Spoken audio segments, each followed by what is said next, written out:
Ladies and gentlemen, welcome to the Axis History Podcast, where we bring you the history of the Axis powers unfiltered.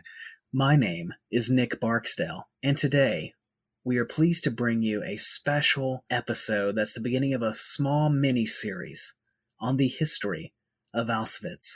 We are joined today by Dr. Coenen. Dr. Coenen, thank you for coming on the show today. Oh, sure. Thanks, Nick. I'm a professor of history at a community college in New Jersey, Mercer County College, and I'm starting my 19th year coming up in a few weeks, which, as Nick was saying, the time of COVID is a very strange thing. We're all online in the fall semester. But I went to college at Lehigh University in Pennsylvania, and I got my PhD there in 2001. I got my PhD in 20th century American history, which is a bit of a difference from where I am now. I authored a book on professional football, and I edited 3 books on American presidential elections back in the early 2000s.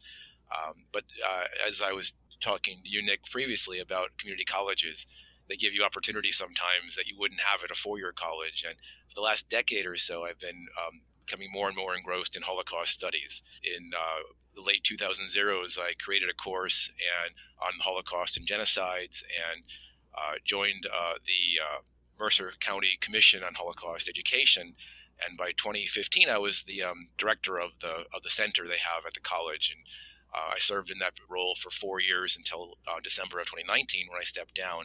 I still remain on the board, and I still teach my class each semester. And this fall it'll be fully online, which is the first time that'll happen. But it's a great it's a fascinating topic to study, and in the 10 years I've been doing Holocaust studies, I've taken 5 trips to Poland, and I've seen Auschwitz and the ghettos.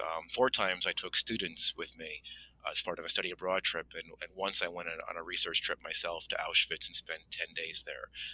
It's an incredible place to visit. It has so much history, but it's also a very complex present too, which I hope to get into in subsequent podcasts.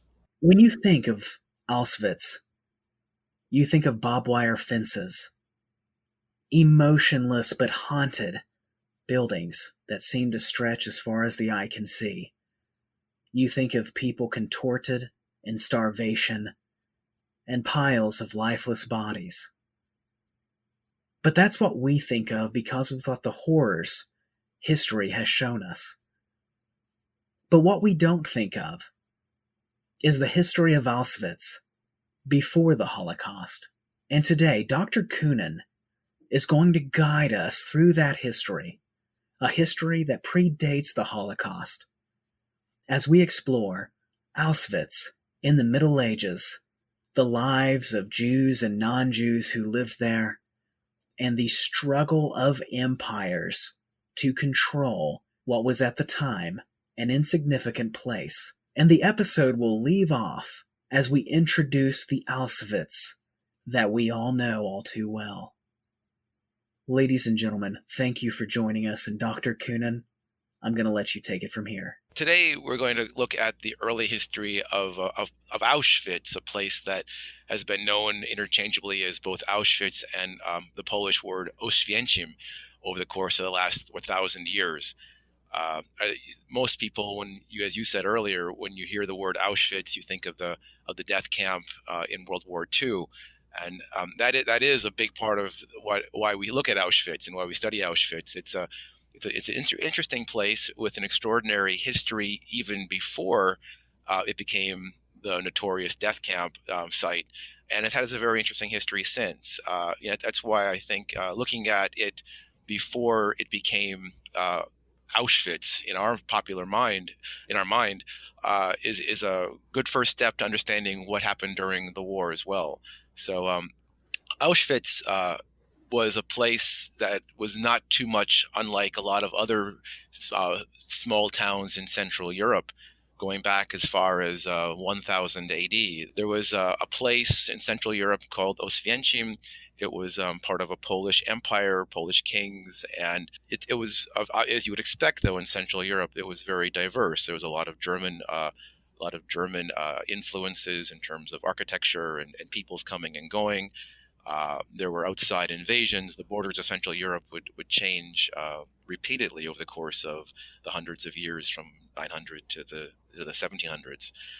In 1179, we have the first creation of the Duchy of Opole, which was an area in Galicia. Galicia is an area by Krakow, just in the southwestern part of modern-day Poland. And this small town called Oswiecim built a castle, and they had a Holy Mary Church was built as well in the 1100s AD.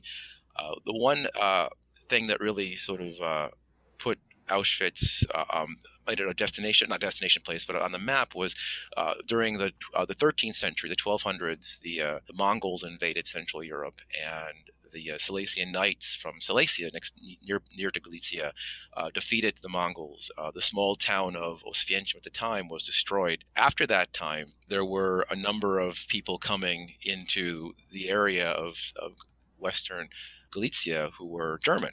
So there was a large number of German immigrants coming. By the 1200s, there were over 1,000 Germans, more Germans than there were Poles in the city of Oswiecim. There were rumors that there were some Jews in the area. There's rumors and myths. There's not really a good established history, but the fact that there were pogroms happening in Central Europe because of the Crusades in the 11 and 1200s, many Jews would leave the Germanic states and try in search of a safer haven. And they found it in southern and eastern Poland, presumably. There's no record of this about Jews in Oswiecim until the 1400s, but rumors that they may have been there a couple hundred years even earlier. By the end of the 1200s, this place called Oswiecim became a boom town, dare I say. Some sources call it a very German and very profitable mid-market town.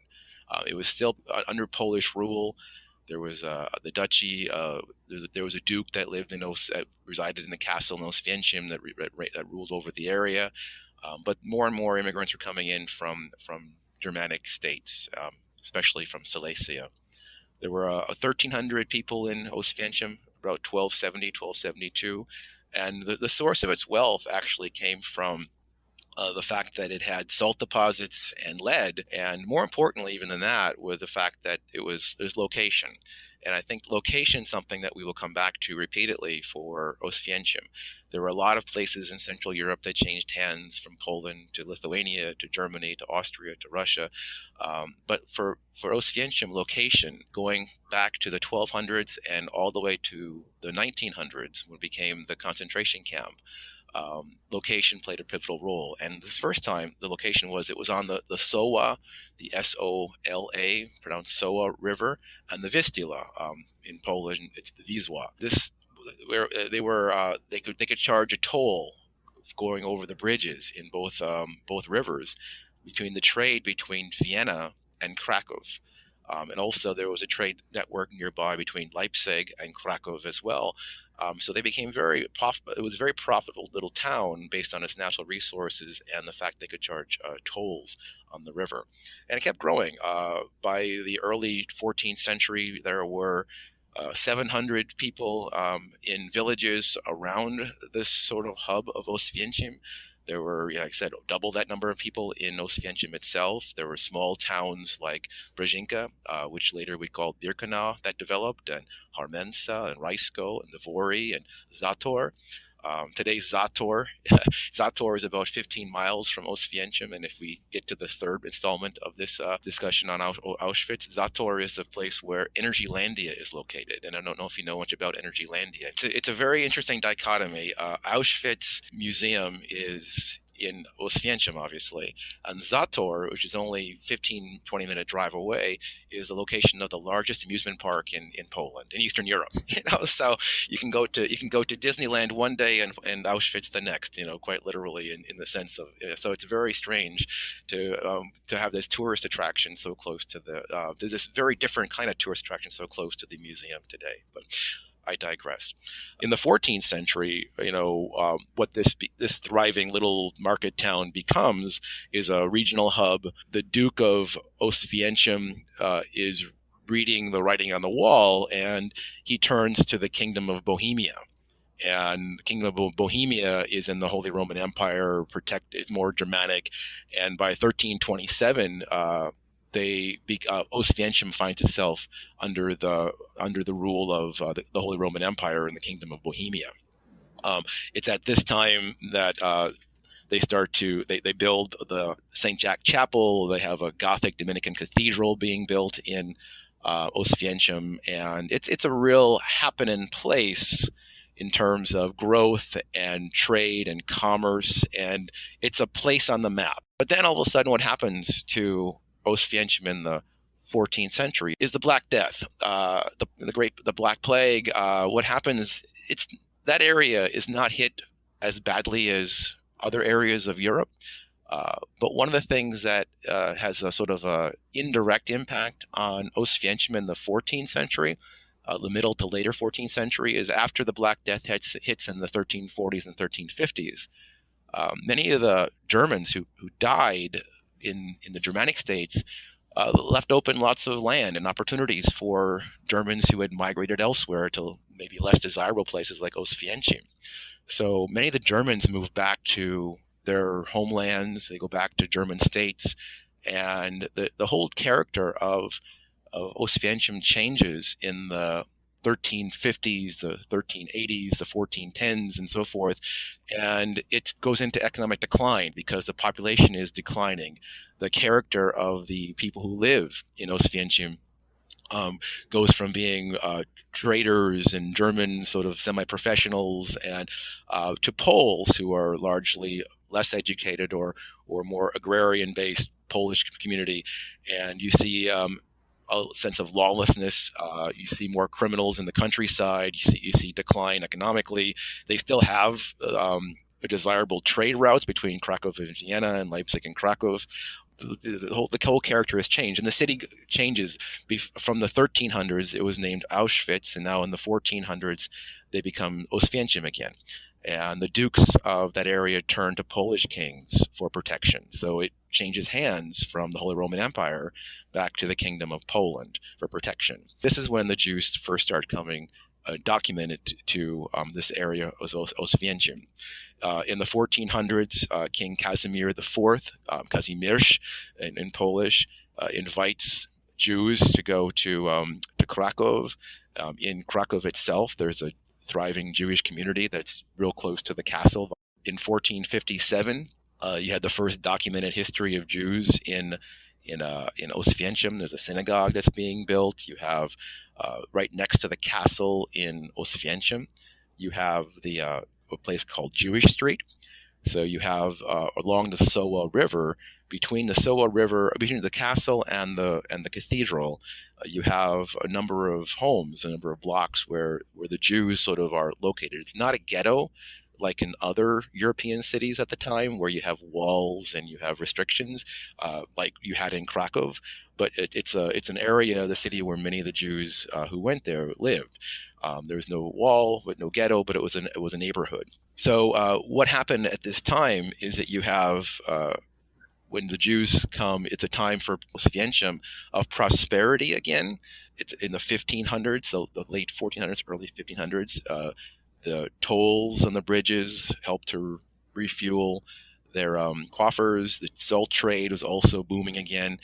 Not only did you have Jews coming to the town, you also had many Poles, more Poles than Jews by far.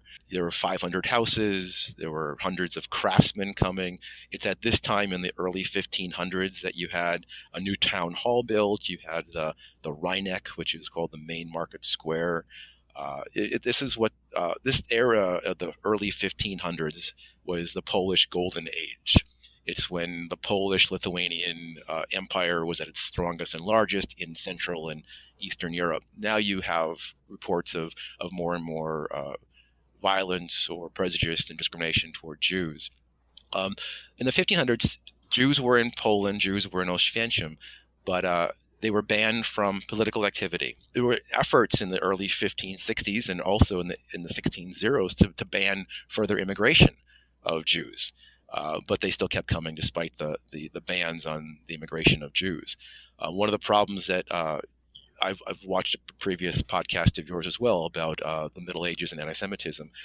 In Auschwitz and Oswiecim itself, blood libel was something that happened a few times. You know, it was reported at least 3 times where there was people who accused folks of kidnapping or of outright murder to take the blood of Christians and during Passover and put it in their matzah bread so they could eat the blood of Christians and eat, which are crazy things if you look at it from a 21st century rational mind. But as far back as the 12 and 1300s, blood libel has been a problem for Jews being accused of such ludicrous actions, which never really happened, but it was something that persists.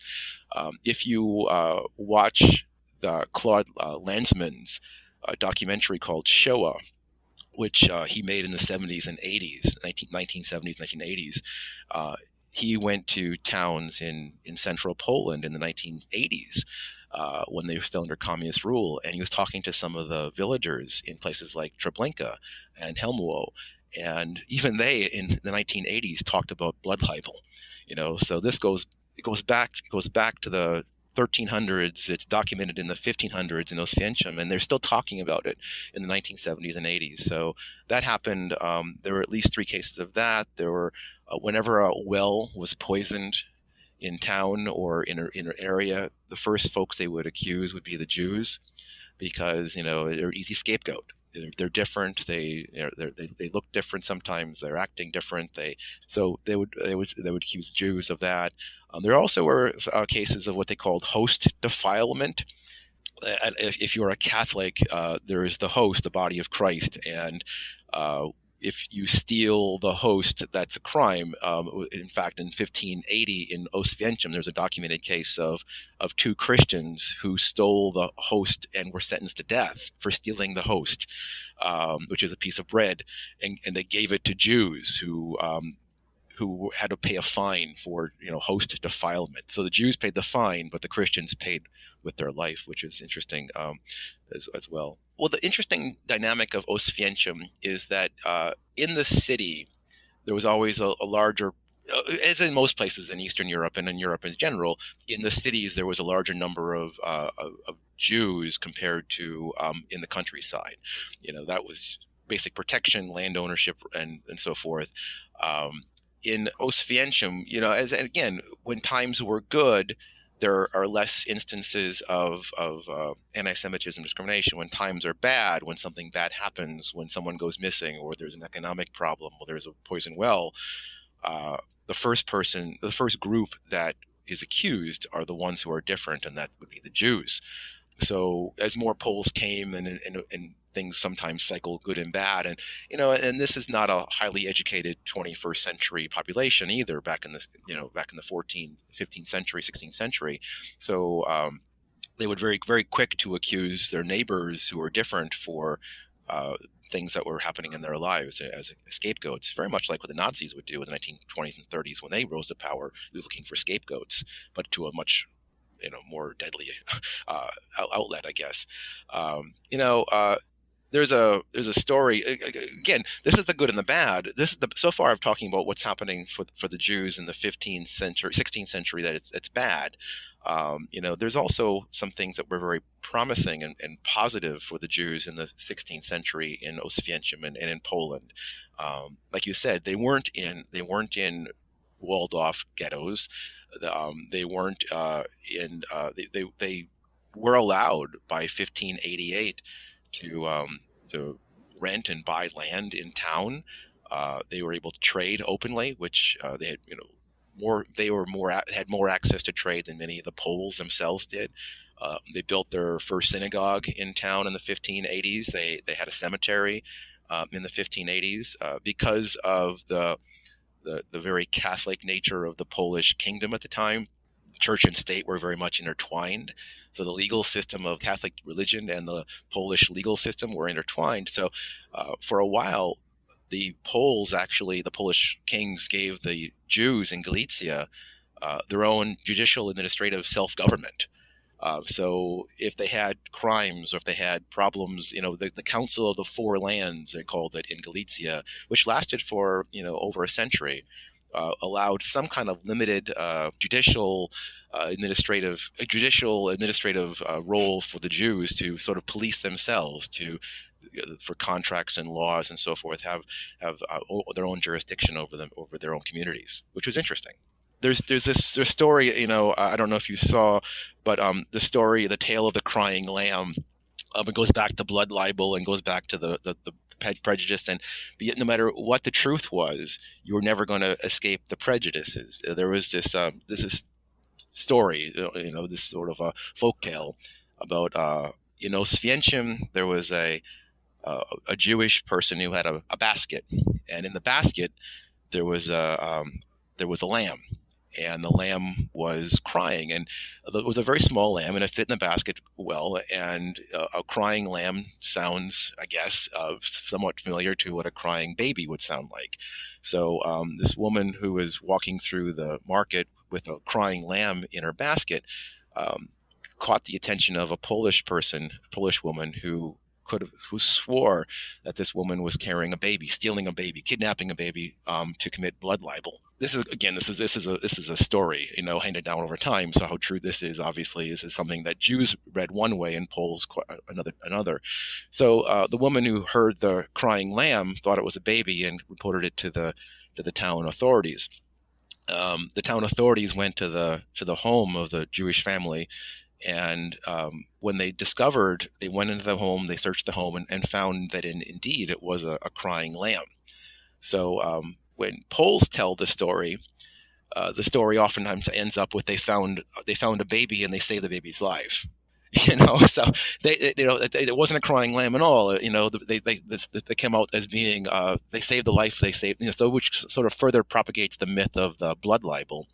When Jews tell the story, it was sort of, okay, well, see, they don't understand us, and they mistook a lamb for a baby, and in the end, everything was okay. But it still, Poles read it one way, and the Jews read it quite a different way. So there's good and bad. There was in the 1500s. If you look at all of Europe in the 1500s, probably Poland was the best place to be Jewish. Looking at comparably, in Italy, they had ghettos, walled ghettos, and you had in the 1500s. This was the time when the conversos in Spain were being rung up before the Inquisition, and all the Jews who wouldn't convert were sent off already. In England, they had banned Jews, and so really comparably in the early 16th century. If you were Jewish, Poland was probably one of your best options of where to reside. Still, Jews were being banned from villages. There were fears, there were prejudices, and all these things that were elsewhere. But they did manage to find this niche, and they did have some success. And as I said, Oswiecim in the late 1400s and in the 1500s was a boom town. This was the age of the great Polish Empire, and all that sort of comes crumbling down. It's a cycle. Oswiecim was nothing. It became something in the 1200s. The Black Death destroyed it. It sort of rebounds now as a Polish town in the 1400s.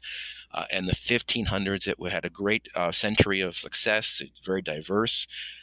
In the 17th century, it becomes a ping pong ball again in Central Europe. Central Europe is a terrible. If you ever play the game of Risk, Central Europe and Central Asia, those places are hard to hold, right? So sorry to digress again, but it's being bumped around back and forth. And in the 1600s, what happens? You have the 30 Years' War, where the Germanic states are thrown into 30 years between 1618 and 1648 that are just chaotic and brutal war. Although Galicia, Oswiecim is on the outskirts of this war, it is affected by it. And during this time, a lot of the trade is reduced, and at a time when there's less trade and less money being made and less profit, this is the time when, of course, anti-Semitism is on the rise because of fears, war, and economic downturn. Oftentimes bring up accusations, and Jews were banned from some of the smaller villages around Oswiecim and Galicia. After the 30 Years' War was over with, that's when Oswiecim actually got hit harder than any time. In the 1650s, Sweden, of all places, invaded Poland. And in 1655, Sweden occupied large swaths of Poland and occupied Oswiecim. And Sweden, of all people, the Swedes, right?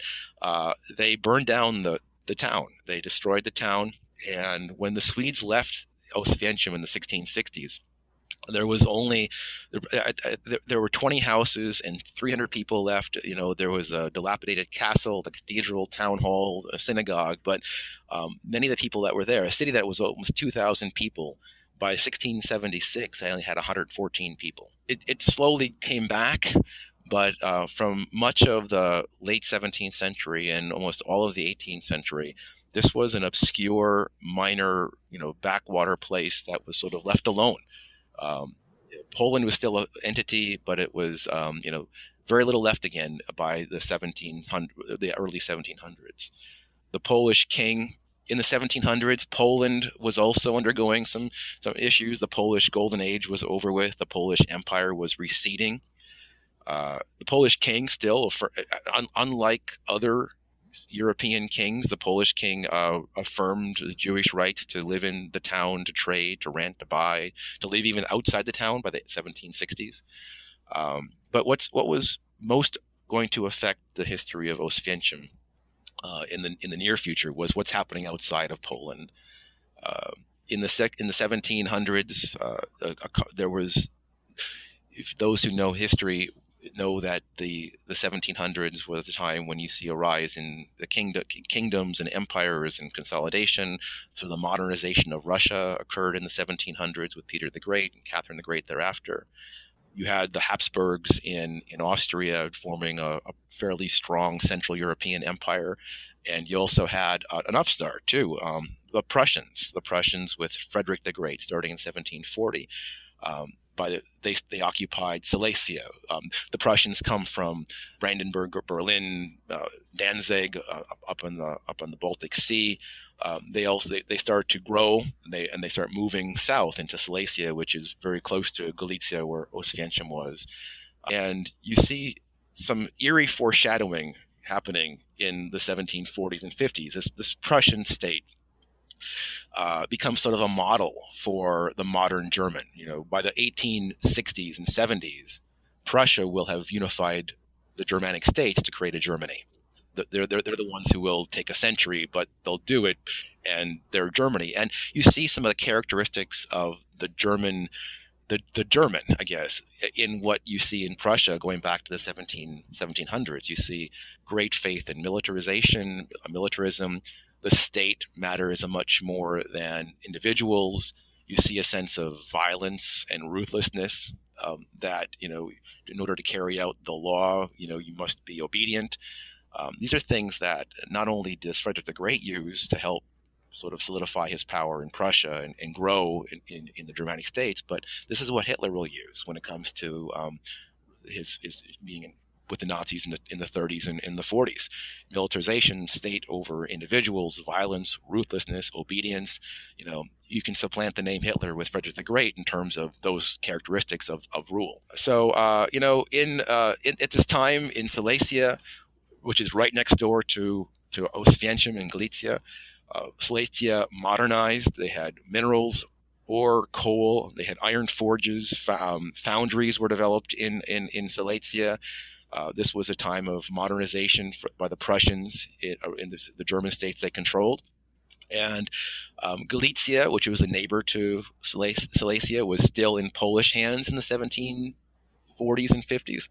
And it was almost all agricultural. So you had this agricultural area right next to a modernizing, developing industrial area. Well, I shouldn't say industrial yet, but it's pre-industrial area in Silesia in the 1700s. And you had three empires sort of all nipping away at the Polish kingdom. By 1772, Oswiecim goes now from Poland and it goes into the Austrian Empire. Poland is slowly being eliminated. In 1772, you see Austria took over most of Galicia. The Russian Empire took over parts of eastern Poland. The Prussians, of course, had Silesia and were trying to get more in the north. Between 1772 and 1795, This was called the Partition of Poland. They went through a series of partitions, making Poland smaller and smaller until the 1790s, when Poland no longer existed. It was absolutely wiped off the map by the 1790s. Poland. Oswiecim was by 1772, it was slowly working its way back from being decimated during the Swedish invasion. It had about 2,000 people, but it was still a very poor city. It was sort of sleepy and had no industry. It was an agricultural town. It was in the first few decades of being in the Austrian Empire. It actually took a step back because now whatever industry they did have, they couldn't compete with the influx of cheap goods that were coming from throughout the Austrian Empire. Poland didn't have as much industry as Austria, but now you could bring things in from Vienna and sell it much more cheaply than you could anything made in Galicia itself. So any local economic development was stymied by this trade from Vienna. Galicia was rural. It was poor. It was mostly Catholic. The villagers were mostly the countryside and the villagers are mostly Catholic. There was a Jewish population, the Jewish presence in the towns and cities. In fact, in 1786, it was a time when the modern Jewish cemetery that is standing still today in Oswiecim was first founded. So, there was still a thriving community of Jews in the 70s and 80s, despite the fact that this had been a sleepy town for a long, long time. Going back to Oswiecim, in the late 18th century, Poland disappears. In the early 19th century, you've got this place called Oswiecim that's a small town that is really trying very hard to develop some kind of industry. The industries that they do develop in the town are agricultural related, which you would expect because Galicia is a very agricultural area. They had flour mills. They had a fertilizer factory nearby. They had a canned fish factory. Lots of breweries. I don't know if you ever heard of the beer Żywiec. It's spelled Zywiec. Okay, it's Polish. It's clearly Polish. Żywiec. It's one of the major beers in Poland. You can probably buy it at if you have some kind of special imported beer depot near where you live. You can buy it there probably. But it's like the national beer of Poland. That's just south of Oswiecim. So that area in Galicia, a lot of breweries developing as well, distilleries, liquor, brandy, vodka. In Oswiecim itself, even today, there's the name in Oswiecim for alcohol is Jakob Haberfeld. Haberfeld had his own distillery opened up in 1804. He's a Jewish man who he was known everywhere throughout the Austrian Empire. There was a famous label called Schnapps from Oswiecim. So you go if you wanted to buy schnapps, you want to buy vodka, you want to buy, liquor, you look at Haberfeld as the name which was known throughout the entire Austrian Empire as a quality alcohol. And today, Haberfeld has a museum in Oswiecim that's connected to, wait for it, the Hampton Inn in town. So. It's a crazy place today. That's the third podcast when we get there, I guess. But Haberfeld was a very well-known name in Oswiecim, became a civic leader in Oswiecim. Jews in the 19th century grew tremendously in population. They still couldn't hold any office in the early 19th century. They didn't have any political power still, but they become almost half the population by the mid-century. The number of Jews in Oswiecim grew to 2,500 by 1850. By 1900, there were 5,000 Jews in Oswiecim out of a 10,000 population of the city. So 5,000 Poles and 5,000 Jews.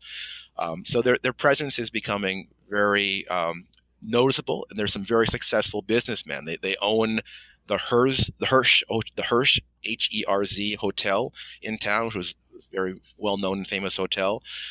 Many Jewish businesses. For a while, both Haberfeld family and the Schonker family, Jewish families owned the castle in town. As the Duke has gone away now, there's no more Duke. This was this was a large and prosperous Jewish community in the 19th century growing up in Oswiecim. The Rheineck, which was the city market square in town, 90% of the businesses around the market square were owned by Jews.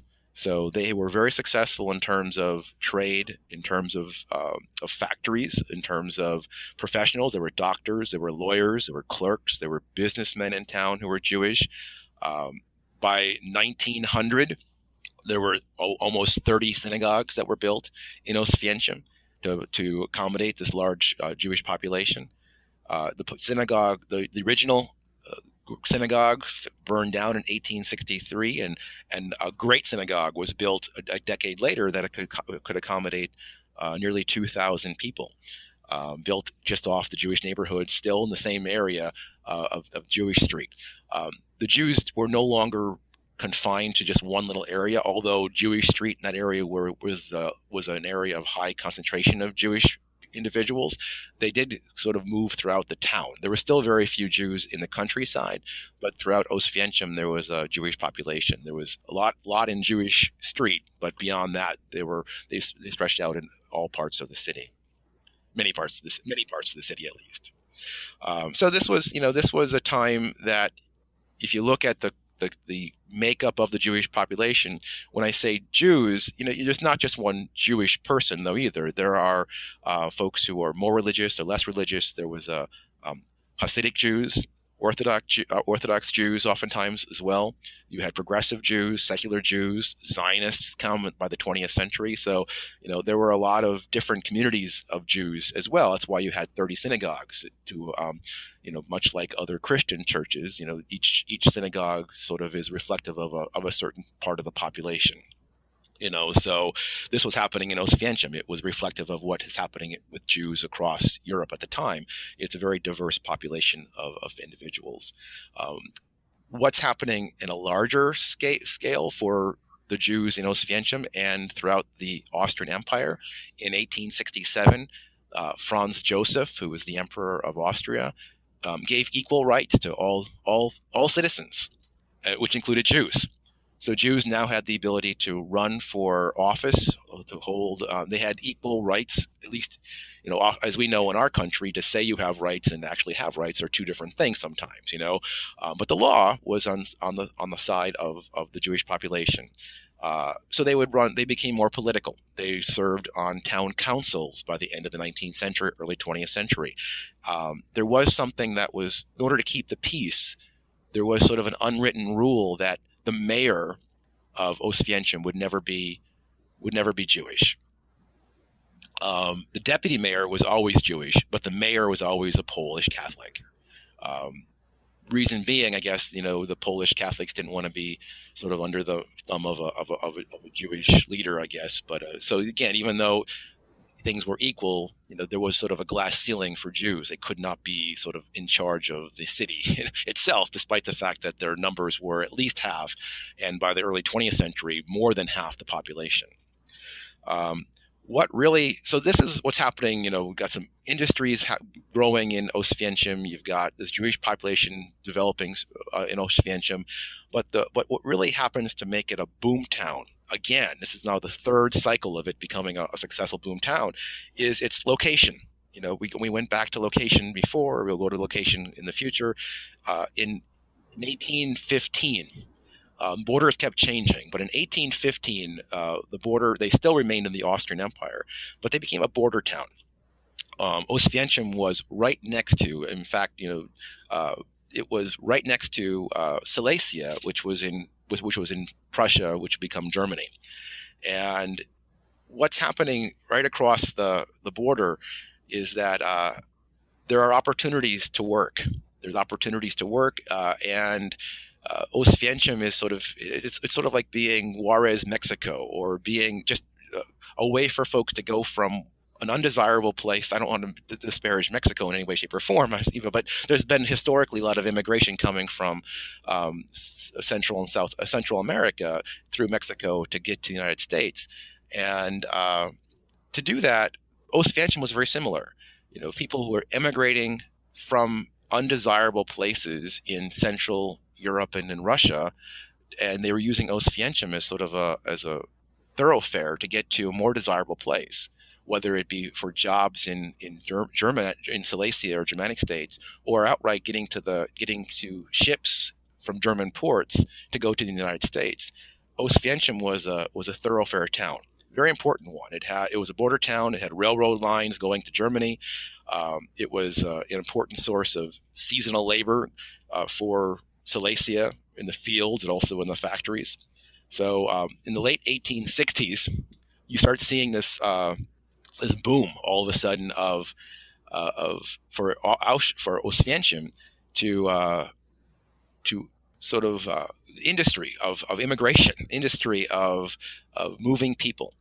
And there were 2.5 million Russian Jews that left Russia between 1870 and 1914, and many of those would go through go not through Ostwiecim, but go through that Galicia in order to get out. There were 1.2 million additional laborers in Galicia that were just surplus labor.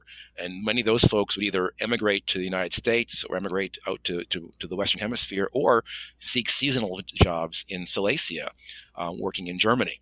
And they needed workers. And this was very profitable time for Ostwiecim. This is the time when you saw the Rheineck, the city square, build stone structures. A new town hall was built. The cathedral that had been dilapidated and destroyed over time was rebuilt in late 1890s. The castle was renovated. This town was thriving again, and it becomes sort of a nice beacon of trade and of commerce. What you saw in Ostwiecim, every year you'd see hundreds of German agents going to Ostwiecim in search of seasonal workers. It was the closest. It was a great railroad town. It had railroad lines going to Vienna, railroad lines going to Krakow, railroad lines going to Katowice in Germany.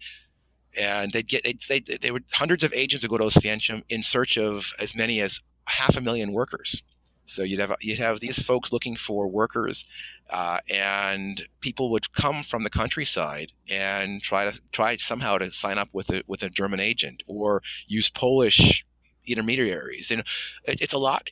Interestingly, it's a lot like 21st century United States in terms of seasonal workers coming from Central America and Mexico, where you have folks coming up here for a few months and then going back down to their home in the wintertime when they're not needed any longer. This was Ostwiecim. As you can imagine, both then and now, not only is there a lot of legal mixing of the people to work, there's also a lot of illegal behavior happening. There's also a lot of legal things happening. People can take advantage of these people. These people who are coming up from places today to search of work are a lot like the folks who were in Central Europe coming west to work in Germany. They were uneducated, they were very poor, and they were desperate. And they were easy prey to folks who were trying to take advantage of them. And there's a lot of illegal activities. Thieves would rob them, corrupt police, corrupt mayors, sometimes hotel owners, railroad employees. They would be blackmailed, they would be plundered, they'd be lied, they'd be, the things that you hear about today with immigration policy are also the things that are happening in Ostwiecim in the 1860s and 70s and 80s and 90s, which was uncanny. One of the groups that, again, also there was a large number of legal people going back and forth between Galicia and Ostwiecim, but there's also a lot of illegal as well. This is the time when a lot of folks left Galicia to emigrate to the United States. In fact, my wife, her family went from Galicia in the 1910s, before World War I, and they left from Eastern Galicia, probably through Ostwiecim, to go to the United States. They immigrated to this country in the 1910s. So this is probably, no one knows for sure where they were. They came from Austria. They came from Lvov, and they went through Austria, which is Ostwiecim, and they got to the United States somehow. So it's a time that a lot of people were doing this, and a lot of Americans don't even know that they were, maybe one time their family had a thoroughfare through through Oswiecim. For Jews, it's interesting as well. Again, this is sort of foreshadowing what's going to be happening. For Jews, the Jews that lived in Oswiecim didn't leave Oswiecim. Most Oswiecim Jews were more cosmopolitan. They were more set in the city. They had a history. They had roots. They were professionals. The folks that were leaving were folks that were Polish workers, Polish agricultural workers. The Jews that did go through Oswiecim to go to Germany or go beyond Germany to the Western Hemisphere were largely Russian Jews, and many of those Russian Jews were much poorer than the Jews that were in Oswiecim itself. And the Germans, in the 1870s, the Germans, much like other countries, didn't want folks that were a cultural threat. They didn't want to keep them permanently. The Germans were very wary of having the Poles who came from Galicia stay year-round. They didn't want them year-round because it would destroy what they would have as a German culture. They also didn't want Jews to come and stay. They'd be okay to have them come through and leave, but they didn't want them to stay. And this would be too much of a cultural threat. And oftentimes there's a story of a young girl who was 12 years old, and it's a story that very much foreshadows what is to come. Again, this is a different time and different world in terms of extermination of Jews in the Holocaust. But in 1882, there was a woman named Mary Ash Antin who came from Eastern Europe, and she went by train through Oswiecim. She got to Katowice, which is in Silesia in Germany, and they detrained all the Jews. They made them undress, and they sent them to the showers, and they deloused them, which in a vacuum, that's okay. They're trying to send them forward, and they don't want them to carry whatever into the country they want, but this is what they did in the Holocaust. You take trains, you would make people take their clothes off, you would put them to the showers to delouse them, or even worse, what would happen during the actual 42 to 45, the years of extermination, they would murder the Jews. No one was being murdered in the 1880s, but the process of separation, the process of saying that there was something different and wrong with this population was already sort of in the mindset of not just the Germans, but I think of many populations in Europe at the time. But so this was, going one step beyond is what the Nazis would do with this. But at this time, everything, it's very eerie to see this in writing and the stories being told that are so similar to what would happen 60 years later during the actual Holocaust. Ladies and gentlemen, thank you for being with us during this presentation today. I hope you enjoy this series, and I hope that you enjoy what's coming. I'm Nick Barksdale, tuning out.